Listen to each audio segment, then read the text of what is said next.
Hey guys, welcome back to my channel. I hope you guys doing well. As you noticed, I haven't posted a video in the last few weeks, and that's because I have been through a really rough time these past weeks. My husband and I had COVID-19, so I want to share my experience, my symptoms, and maybe some tips for you to be prepared in case you get it. I just want to start saying that I was one of those persons that didn't believe this can happen to me.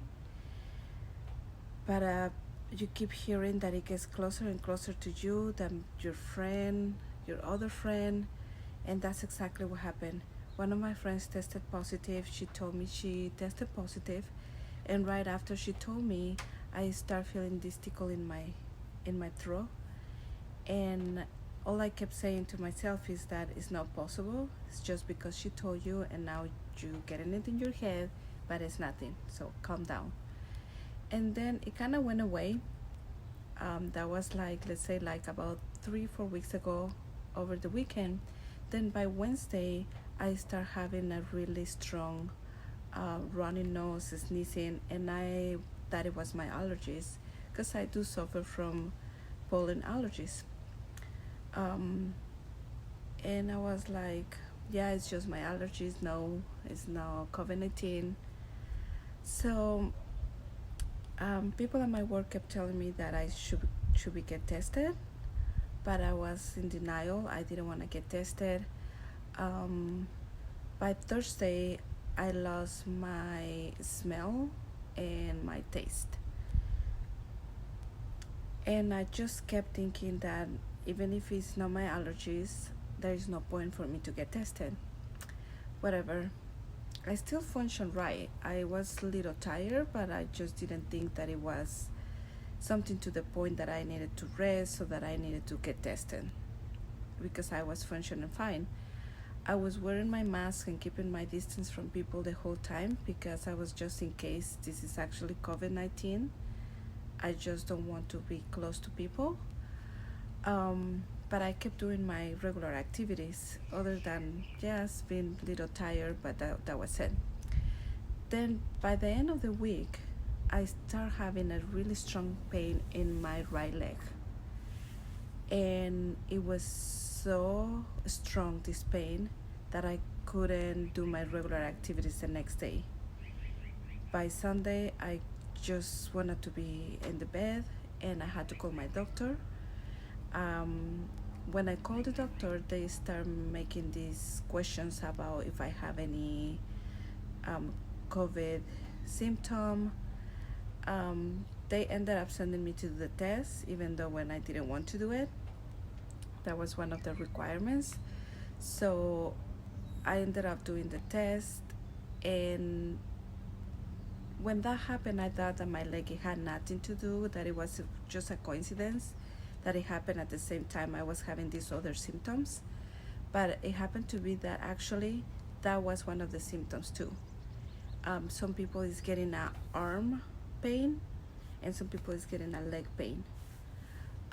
So pretty much that was my whole symptoms. I didn't get any fever. I didn't get any cough. I did lose my appetite, but just for maybe a day or two. Nothing major. And that was pretty much it. It lasted probably for about 2 weeks, and I started feeling better. Now, my husband's symptoms.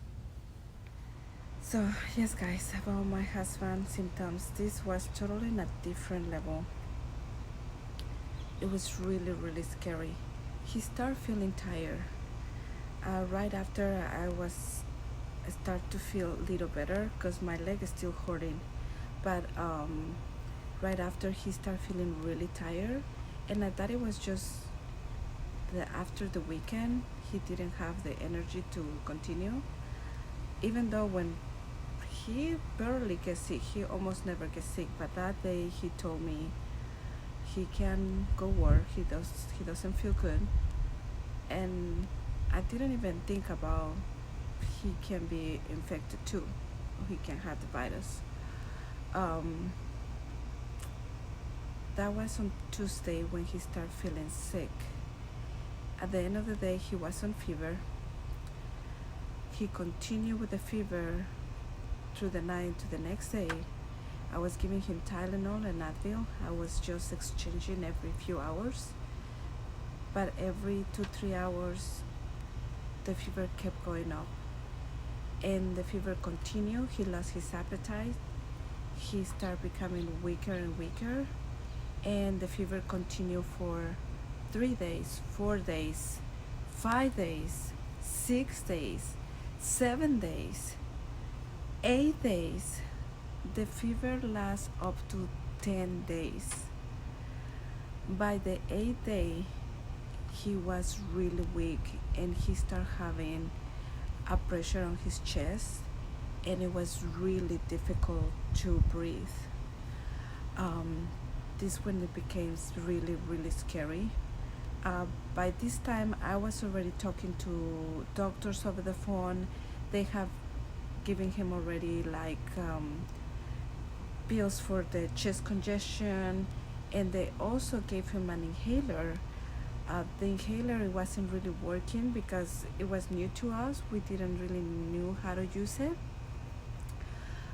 One thing that my friend told me to ask to the doctor is the oximeter, and this is one of the things that I really think we all should have right now.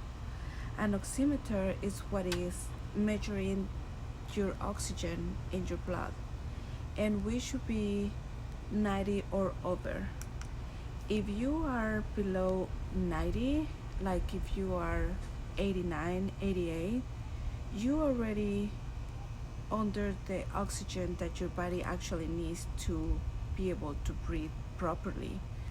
So this day when I finally got the oximeter, I was like just testing the oxygen on my husband all day long, and I noticed that his oxygen, it was between 82 and 88 all day long. So by that time, we already had 2 really rough nights before that day that I was checking his oxygen. So we were really scared to get to that night of that day because the whole day he had that problem of breathing, and he was really weak already because he had already 9 days of fever and not eating well.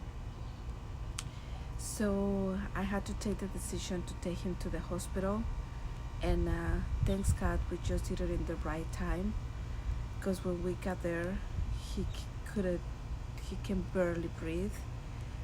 They take him in and he couldn't go out. They put him on oxygen and he stayed there for 5 days. It took all that time for his fever to go down and for him to be able to breathe normally again. So yes guys, he kept recovering at home. He's doing much better, thanks God. And all I want to say is like, be prepared. You never know if you're gonna get this sickness, and you never know how strong you will get it.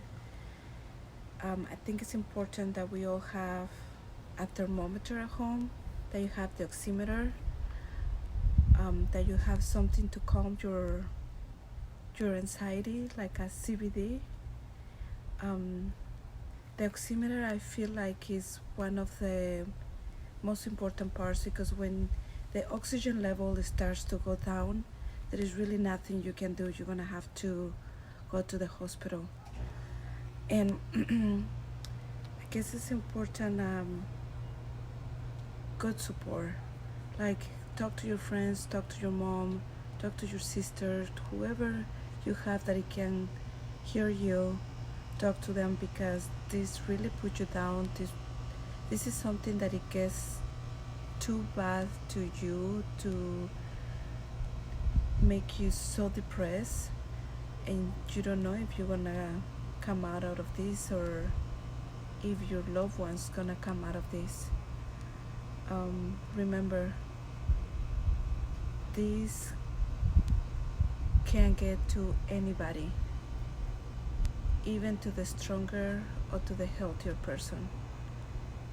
You don't need to be old or sick to be in a race to get it. So please take care of yourself. Wear your mask. Keep your distance. Be safe out there. See you next time.